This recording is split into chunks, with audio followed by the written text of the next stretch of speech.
Mamlaka ya Mapato Tanzania TRA mkoa wa Dodoma imemtembelea mjasiriamali Idrisa Chisigwa wa wilaya ya Bahi kufuatia malalamiko ya kikodi aliyowasilisha, ikiwa ni sehemu ya jitihada za kuboresha uelewa wa walipa kodi na kuimarisha mazingira rafiki ya biashara. Katika ziara hiyo, maafisa wa TRA walitembelea biashara ya Idrisa iliyopo Bahi pamoja na tawi lake la Manyoni, ambapo amefanya tathmini ya shughuli za kibiashara na kutoa elimu ya kodi inayohusu wajibu wa kikodi na utaratibu wa malipo ya kodi kwa awamu kwa mujibu wa sheria na miongozo iliyopo. Kwa upande wake, Idrisa Chisigwa ameipongeza TRA kwa hatua hiyo, akisema elimu ya kodi ni muhimu kwa ukuaji wa biashara za vijana. Ameahidi kuwa balozi wa masuala ya kodi mkoani Dodoma kwa kuhamasisha vijana kujisajili, kupata elimu sahihi na kulipa kodi kwa wakati.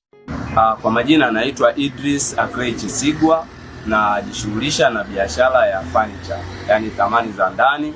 So nilikuwa na changamoto ya kujua masuala ya TRA na mapato ya TRA na mapato ya halmashauri.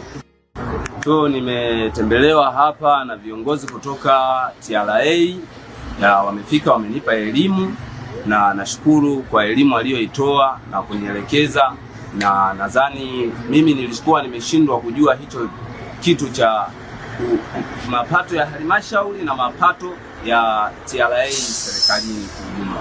Kwa hiyo wamenitembelea, wamenipa elimu na nashukuru nimeelewa, na tulipokuwa tumekosea nadhani tunaenda kurekebisha.